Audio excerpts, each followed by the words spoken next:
우리 주님의 은혜와 평강이 우리 가운데 임하기를 바랍니다. 오늘은 교회력으로 대림절입니다. 첫 번째 절기인 대림절입니다. 이 땅에 다시 오실 주님을 기쁜 말씀으로 묵상하는 가운데 기다리는 기간입니다. 복음의 빛으로 오신 주님을 믿음으로 우리 공동체가 새롭게 되어서 세상을 이롭게 하는 그리스도인들이 되기를 소망합니다. 우리가 어릴 때 자주 듣는 말 중에 하나가 무엇일까? 여러분들이 학교 다닐 때 듣는 말 중에 가장 자주 듣는 말이 무엇입니까? 공부하라. 나이가 좀 들면은 뭐하라? 일하라. 부지런하라. 왜 공부하고 일해야 합니까? 여러분, 너와 내 자녀들이 지금처럼 수레바퀴의 삶에서 벗어나려면, 이 지긋지긋한 가난에서 벗어나려면, 사람답게 살려면 공부해야 된다. 일해야 된다. 또 빼가 빠지도록 일을 해야 된다. 여러분, 이로 인해서 우리는 어느새 노동을 저주처럼 여기는 거예요. 그리고 삶을 여러분 염려와 두려움의 덩어리로 여기게 되겠습니다. 이렇게 시간이 흐르다 보면은 여기저기에서 불만과 원망, 그리고 염세주의, 우울증으로 이런 가득 차게 되는 거예요. 마치 쇠사슬에 매여서 땅에 붙들려 있는 것처럼 느껴지게 됩니다. 결국 입을 콕 다문 채 쓰라린 마음을 안고 살아가게 되는 거예요. 보통 누구나 아마 평범한 사람들은 이럴 것이다 라고 생각을 하게 됩니다. 하나님의 말씀을 듣기 위해 오늘 이 자리에 모인 우리도 별반 다르지 않습니다. 우리는 끊임없이 일과 의무에 시달리다가 이 자리에 왔습니다. 우리 역시 날마다 일용할 양식을 얻기 위해서 치열한 싸움을 하게 됩니다. 이런 우리에게 그나마 잠시 여유가 있다면 그 시간에 우리의 미래는 어떻게 될까?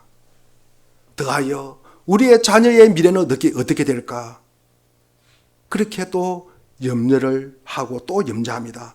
우리 모두는 한 시간의 여유 없이 늘 염려하고 근심하며 슬퍼하여야 할 수많은 이유가 있음을 알고 그리고 또 생각하면서 일주를 보내고 여기에 왔습니다.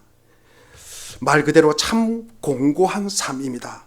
이 정도면 우리가 인생에 대해서 잘 알고 있을 뿐만 아니라 인생이란 어두운 뿐이라고 주장하는 충분한 근거가 될 수 있습니다. 그럼에도 오늘 우리는 하나님을 부르며 하나님의 말씀을 구하기 위해서 이곳에 왔습니다. 하지만 우리에게 들려주시는 이 사도 바울의 말씀은 멀리에 떨어진 낯선 이야기 같고 이상한 이야기처럼 들립니다. 항상 기뻐하라. 끊임없이 기도하라. 모든 일에 감사하라. 무슨 이런 말을 할 수 있을까? 인생에 대해서 아무것도 모르는 사람, 세상 물정이라고는 전혀 모르는 사람, 늘 평탄하고 순조롭게 살아가는 사람이 말할 수 있는 것이 아닌가? 정말로 그렇습니까? 여기 계시는 모두들, 여러분들, 우리 정말로 그렇습니까? 이 말씀을 우리처럼 인생이라는 모진 풍파를 겪었지만 그럼에도 불구하고 우리와는 완전히 다른 태도로 그 삶의 무게를 견뎌냈던 사람의 확신에 찬 선언입니다. 이 말씀을 전하는 사도 바울도 핍박을 당하고 내쫓김을 당하고 돌팔매질을 당하고 태행을 당했던 사람입니다. 풍랑의 배가 파선인을 당하고 옥에 갇히고 죽음에 내몰리는 등 수많은 위험과 어려움에 빠졌던 사람입니다. 그럼에도 사도 바울은 무엇보다 그 모든 어려움 속에서 오직 한 가지만을 소원하며 살았던 사람입니다. 그 소원이란 예수 그리스도 안에서 우리에게 이루어지신 하나님의 뜻을 전하는 사람, 즉 그리스도와 복음의 사도로서 사람들에게 기쁜 소식을 전하는 것입니다. 그러나 나는 또 이 소리를 듣고도 변명합니다. 나는 험한 인생을 지나면서 달리된 사람이다. 나는 궁핍함과 비참함을 충분히 겪었고 몸소 체험한 사람이다. 나보다 힘들고 어려운 삶을 살아간 사람이 있으면 나와보라 그래. 그런 말씀은 나에게 해당 사항 없어. 게다가 그런 말씀은 나 같은 사람하고는 별 상관이 없단 말이야. 우리에게 주어진 의무를 다하며 진지하게 일하는 것 외에 다른 것은 생각하고 싶지 않아. 우리가 어린아이였다면 조금 다를 수 있겠지. 어쩌면 이 말씀대로 살아보려고 발부둥치고 노력은 했겠지. 그러나 오늘과 같은 시대에 그런 삶이 가능할까? 우리가 제정신 있다면은 항상 기뻐할 수 있을까? 우리가 끊임없이 기도하며 모든 일에 우리가 감사할 수 있을까? 그렇습니다. 우리가 어린아이였다면, 철없는 어린아이였다면 이렇게 강변하는 사람들의 서러운 심정을 이해할 수 있을 것입니다. 그러나 사도들뿐만 아니라 예수님이 우리에게 계속해서 들려주는 말씀이 이 말씀입니다. 이 하나님의 말씀, 이 예수님의 말씀을 여러분 한번 들어보시기를 바랍니다. 주님은 우리가 어린아이와 같다고 하실 뿐만 아니라 우리가 하늘에 계신 아버지의 자녀라고 말씀하십니다. 하나님의 자녀로서 우리가 그분의 음성을 들어야 하며 그분의 뜻을 따라야 한다고 말씀하십니다. 하나님 앞에 이루어지는 공동생활뿐만 아니라 한 사람 한 사람 개인적인 삶을 위한 가르침입니다. 그 하나님의 자녀들에게 전하는 기쁜 소식, 복음이 오늘 사도 바울이 전하는 말씀입니다. 항상 기뻐하라, 끊임없이 기도하라, 범사에 감사하라. 이것이 그리스도 예수 안에서 우리를 향하신 하나님의 뜻이다. 우리 이 말씀 다 알고 계시죠?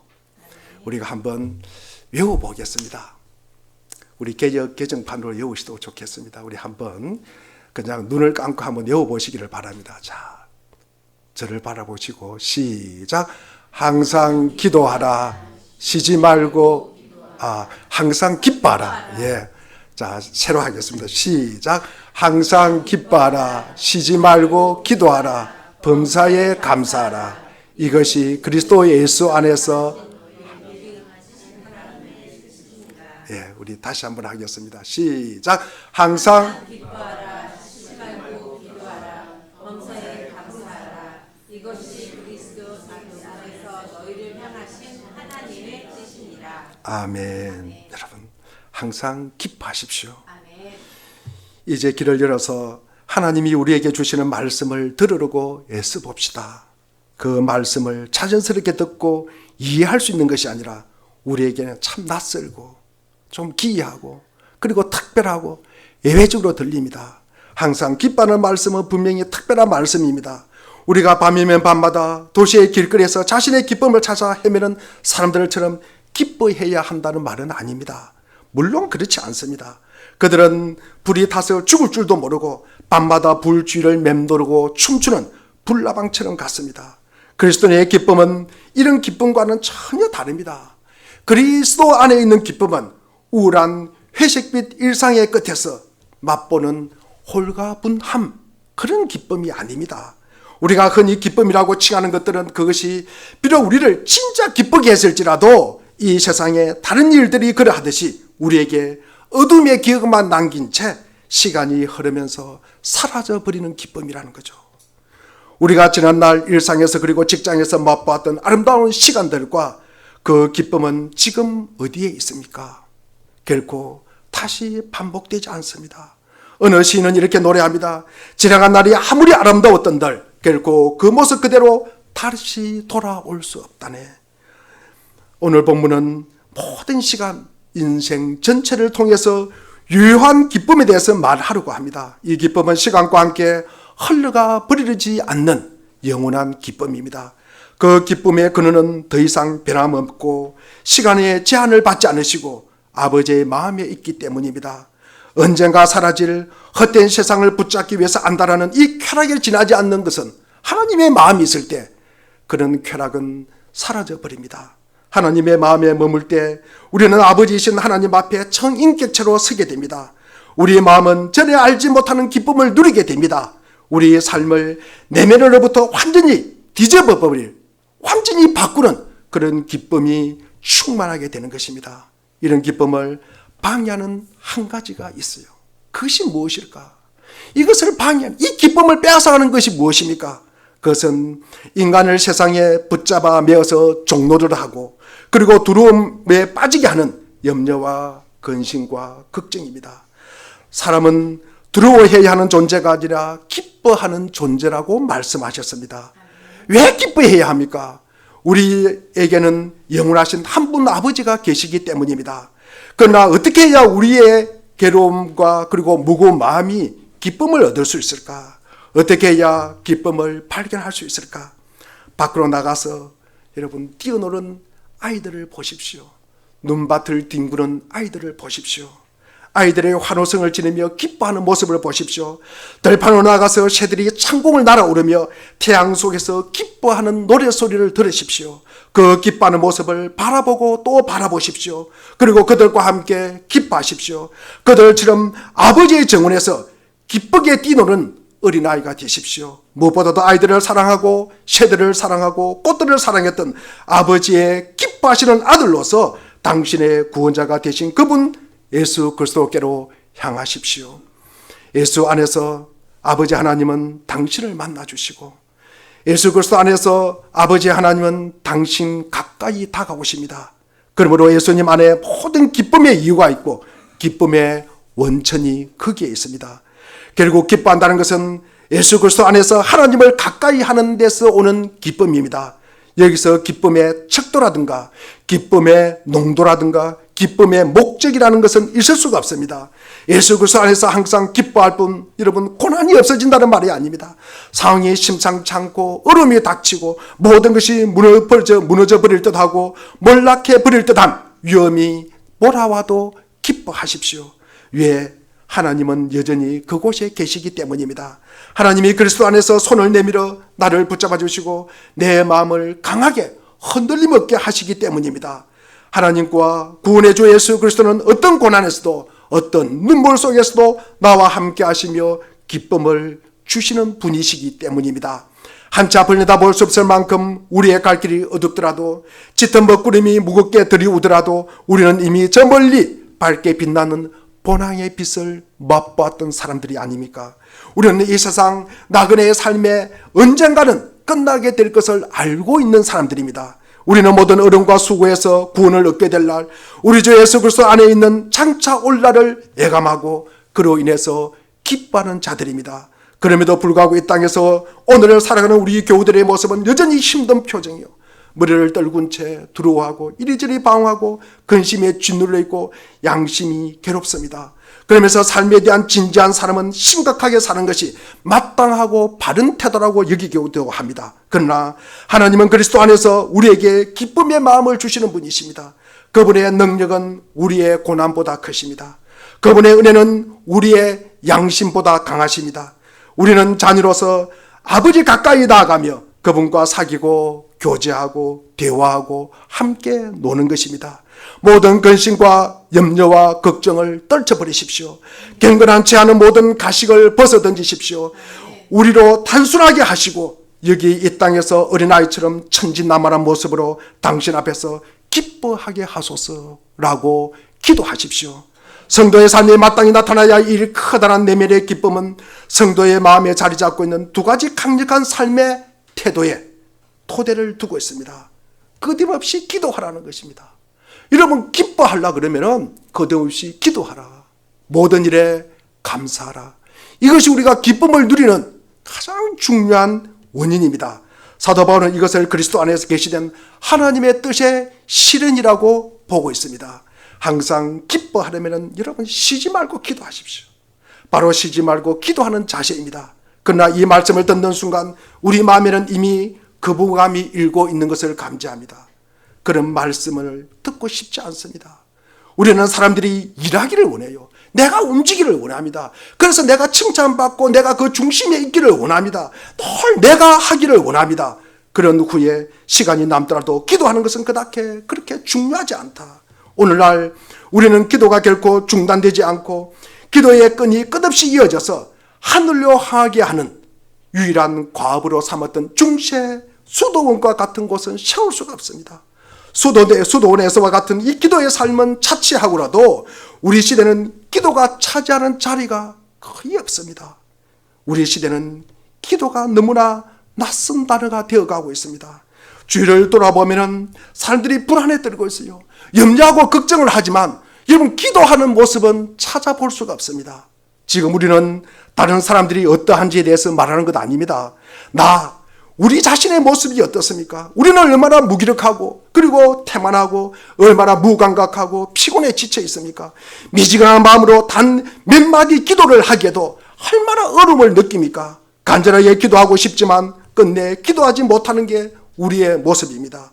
그러다가 한 번이라도 하나님께 기도하는 마음이 더러워지고 뜨거워지고 하나님이 정말 살아계시고 지금도 말씀하고 계신다는 사실을 느끼는 순간 우리에게는 천지개벽 같은 일이 일어난다는 것입니다. 하나님은 우리가 마음 깊은 곳에서 우려 나오는 한마디 말을 하기까지, 하나님이 들으시도록 그분의 이름을 부르기까지 기다리고 또 기다리고 계신다는 사실을 느끼는 순간 진실로 엄청난 우리가 은혜임을 우리는 기억할 것입니다. 우리 가운데 얼마나 많은 분들이 이런 기도의 부족, 이런 기도의 상실로 인해서 괴로워하고 힘들어하고 있습니까? 그러나 한 가지 분명한 사실은 그리스도인의 삶에서 죽고 사는 문제는 기도에 달린 것입니다. 기도는 성도가 하나님을 만나는 일입니다. 성도의 삶의 심장이고 호흡이 기도입니다. 이 사실은 오늘 우리에게 다시 한번 아주 분명하고 진지하게 선포합니다. 마틴 루터는 구주장인은 신발을 만들고 제단사는 무엇을 만듭니까? 옷을 만들고 그리스도인은 기도해야 한다고 합니다. 기도하지 않는 사람은 그리스도인이 아니라고 말합니다. 오늘날 이 말이 무슨 뜻인지 이해하기 어려운 사람은 기도가 무엇인지 알지 못하기 때문입니다. 기도란 구하는 것만을 뜻하는 것이 아니며 또한 감사하는 것을 뜻하는 것이 아닙니다. 기도란 우선 하나님이 하시는 말씀을 조용히 듣는 것입니다. 그분이 하시는 말씀을 듣기 위해서 우리가 자리를 잡고 무릎을 꿇고 우리가 그분에게 집중하는 것입니다. 또 그 말씀에 대해서 말을 들었으면, 우리가 그 말씀을 들었으면 말로나 행동으로나 우리가 반응을 하는 게요, 우리가 거기에 응답하는 것입니다. 그게 기도입니다. 기도란 자신의 삶을 하나님께 드리는 것입니다. 그리스도를 통해 우리에게 주어지는 말씀을 의지하여 우리 인생을 하나님께 온전히 맡기고 헌신하는 것입니다. 기도란 하나님의 마음에 우리 자신을 던지는 것입니다. 하나님과 함께 자라가면서 함께 누리면서 함께 살아가심을 우리 삶 속에서 느끼는 것입니다. 기도란 하나님이 우리 가까이 다가오셨기 때문에 하나님 가까이 나아가는 것입니다. 하나님 가까이 머무는 것입니다. 그리스도가 계심으로 우리가 기도할 수 있습니다. 그리스도를 통해 우리가 하나님을 아버지라고 부를 수 있기 때문입니다. 그러므로 끝없이 기도하라는 말씀은 우리 삶 자체가 온전히 기도가 되어야 한다는 것입니다. 우리 삶이 전적으로 하나님께 향하게 하며 우리 삶 전체가 그리스도 안에 있는 하나님의 말씀에 응답이 되게 하라는 말입니다. 그리스도는 우리 기도의 능력이 되십니다. 이런 기도의 능력으로만 우리는 쉬지 않고 기도할 수 있습니다. 그리스도가 우리를 아버지께로 인도해 주시는 우리의 능력이 되심으로 기도는 우리를 기쁘게 하며 강하게 합니다. 그러므로 기도하는 사람은 더 이상 슬퍼할 수 없어요. 두려움에 빠질 수가 없습니다. 기도 속에 그리스도가 계시고 하나님이 우리 가까이 계시기 때문입니다. 우리가 두렵고 떨림으로 우리 죄를 하나님 앞에 들고 나아올 때 우리는 다만 멀리 서서 하나님께 기도하지만 하나님은 우리를 하나님 가까이로, 아주 가까이로 이끄십니다. 하나님의 마음 안에 우리를 고이고이 품어주십니다. 우리의 모든 슬픔을 위로하시고 우리의 모든 근심을 몰아내 주십니다. 우리가 진실로 하나님을 찾기만 하면 하나님은 이렇게 우리 죄를 용서하시고 우리의 마음에 기쁨을 부어주시는 것을 체험할 것입니다. 기도 속에서 우리는 기쁨을 얻습니다. 그러므로 끊임없이 기도하십시오. 여러분의 인생을 하나님께 드리고 하나님께로 향하십시오. 우리가 하나님께로 향하면 하나님은 우리를 가까이 하십니다. 두 번째로 항상 기뻐하려면 모든 일에 감사하십시오. 우리 전 인생을 하나님의 손에 항상 새롭게 받아들이는 겸허한 자세가 있어야 기뻐하며 감사하는 삶을 살아갈 수가 있습니다. 하나님이 우리 인생을 그분의 팔로 붙드시고 인도하시고 보호하시는 이 사실을 우리가 확신이 없다면 우리에게 어떻게 감사의 삶이 가능하겠습니까? 이 말을 뜻하는 바를 달리 표현하면 그것은 우리가 근본적으로 감사하는 사람이 아니라면 결코 항상 기뻐하는 삶을 살 수 없다는 말입니다. 여기에서 우리는 그리스도인의 기뻐하는 삶의 또 다른 든든한 뿌리가 하나님 자신에게 뿌리박고 있다는 사실을 우리는 알게 됩니다. 그래서 모든 일에 감사하라. 범사에 감사하라. 여기에서 범사의 모든 일이라는 말이 중요합니다. 왜냐하면 우리 모두가 한 번쯤은 감사하는 마음으로 하나님을 우리로 보는 그런 하나님을 만났던 시간이 있잖아요. 온 세상이 간되었고 오직 하나님께 가까이 있는 듯한 황홀한 시간을 경험해 본 적이 있을 것입니다. 그러나 그런 시간은 우리가 진정으로 감사하는 사람인지를 확증해 주지를 못합니다. 이방인들도 자기들에게 좋은 일이 생기면 자기들이 믿는 신에게 감사합니다. 그러므로 모든 일에 감사하는 말은 놀라운 기독교적 가치가 거기에 숨어 있습니다. 이 진리는 보통 사람에게는 좀 모순처럼 보입니다. 불합리하게 보입니다. 모든 일에 감사하는 삶이란 근심과 어려움이 겹겹이 쌓이고 굴욕과 수치와 굴종의 시간이 찾아왔을 때 도리어 겸손히 자신을 낮추고 하나님의 손에서 자기 인생을 다시 한번 새롭게 받아들이는 하나님 곁에 머물기 때문입니다. 여기에 감사는 믿음의 또 다른 표현입니다. 하나님이 한순간 숨어버린 듯 보이지만 믿음이 흔들리지 않고 눈물 속에서도 기뻐할 수 있는 것은 그의 구원자신 예수 그리스도를 알고 인생의 기초가 온전히 그리스도 안에 있으며 확고하게 복음의 기쁜 소식을 붙들고 있기 때문입니다. 지금 이 순간 주님의 능력을 전혀 느끼지 못한다 하더라도 주님은 어두운 밤을 통해서 우리를 최종 목적지로 인도하고 있습니다. 모든 일에 하나님께 감사하시기를, 모든 일에 하나님께 감사드리는 삶에서 참된 기독교가 드러나며 우리의 믿음은 확증을 얻게 됩니다. 모든 일에 하나님께 감사드리는 삶을 통해서 복음이 기이하게 숨겨져 있는 곳에서도 기쁨의 소식인 복음을 항상 새롭게 영접하는 일이 일어납니다. 결코 마르지 않는 기쁨의 원천이 활짝 열리게 되는 것입니다. 우리는 감사란 자신을 낮추는 행위다. 감사한다는 말은 내가 누구에게 신세를 지는 것 아닌가? 내가 누구에게 의지하는 것, 기대는 것 아닌가? 여러분 그렇게 생각하기 때문에, 이런 생각을 하기 때문에 우리가 입에서 감사라는 말이 잘 안 나와요. 감사합니다. 감사합니다. 이것은 내가 뭐가 굴종하는 거 아닌가? 내가 뭐가 신세를 지고 내가 기대고 있는 것 아닌가? 그런 생각을 한다는 말이죠. 그러나 바로 그 반대가 진실입니다. 감사는 우리를 부유하게 하고 삶의 활력을 공급해 줍니다. 감사할 때 우리는 무엇이나 받을 준비가 되어 있다는 말씀입니다. 성경에도 우리가 감사할 때 성령을 받는 거예요. 여러분 감사할 때 우리가 주님을 만나는 거예요. 여러분 우리가 감사할 때 여러분 어떤 고난도 이겨내고, 그리고 감사할 때 우리의 마음이 넉넉하게 되는 거예요. 여러분 감사할 때 여러분 이웃 사랑을 실천할 수 있는 것입니다. 여러분 데살로니가 후서 2장 13절을 우리가 한번 읽어보겠습니다. 우리 2장 13절 같이 읽겠습니다. 시작.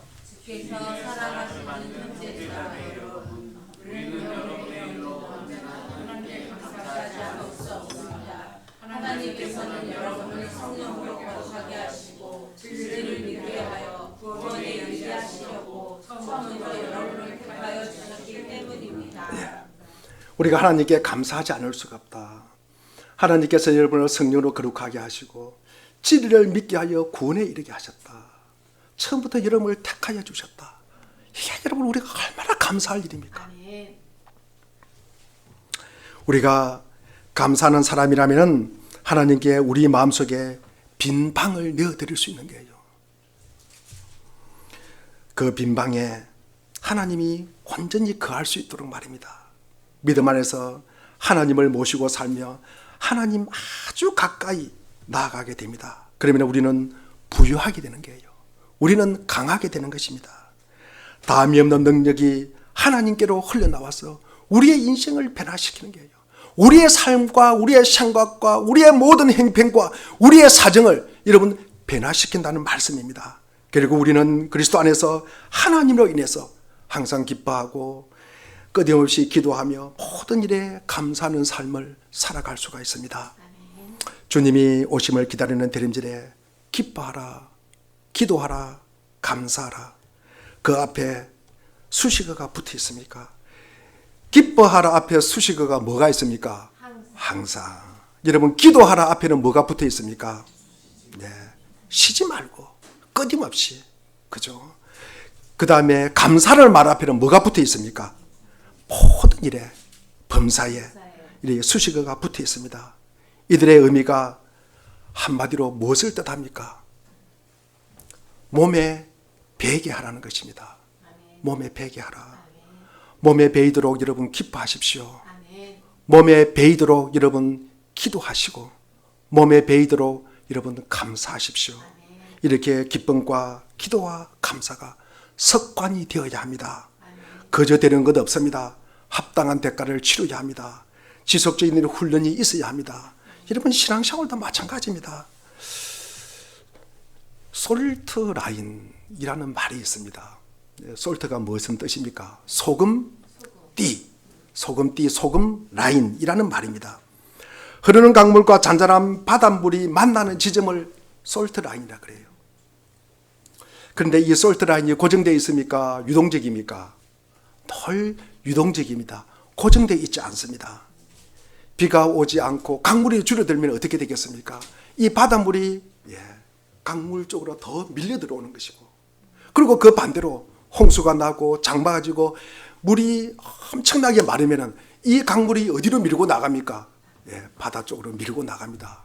그래서 이 솔트 라인이 왔다가 갔다가 한다는 말이죠. 우리의 신앙생활도 마찬가지입니다. 성령이 충만하고요, 은혜가 충만하고 기도와 그리고 감사의 생활이 충만하면 여러분 기쁨이 넘치는 거예요. 그러면 세속적인 불안과 염려, 걱정은 우리 삶에서 멀리 멀리 떠나가는 것입니다. 그런데 반대로 성령이 충만하지 못해요. 그리고 기도 생활과 감사 생활이 되지 못하면 우리의 기쁨이 여러분 그냥 쪼그라들어 버리는 거예요. 기쁨은 그냥 사라져 버린다는 거죠. 그러면 여러분 이 불안, 염려, 걱정이 우리 삶 속을 그냥 엄습해 버린다는 거죠. 그러면 우리는 원망하게 되고 불평하게 되고 여러분 좌절하게 되고 우리를 파멸로 이끌어 간다는 것입니다. 영원한 나라의 하나님이 우리 삶 가운데 항상 기뻐하는 마음과 풍성한 평화를 주시기를 여러분 기도하십시오. 예수 그리스도의 오심을 기다리는 이 대림절 첫 번째 주일 아침에 우리는 여전히 약하고 지쳐 있을지라도 우리는 말씀대로 자라가야 합니다. 우리는 하나님의 뜻과 방법대로 일해야 합니다. 그 방법이란 우리에게 주어진 기쁜 소식을 바라보고 언제 어디서나 순결한 마음으로 항상 기뻐하고 끊임없이 기도하면서 모든 일에 감사하라는 이 말씀을 우리가 마음속에 담으시기를 바랍니다. 오직 하나님이 우리를 이끌어 주시기를 기도하면서 기다리고 그리고 감사하며 기다리고 기뻐하며 반응하는 우리 모두가 되기를 주의 이름으로 축원드립니다. 기도하겠습니다. 하나님 아버지,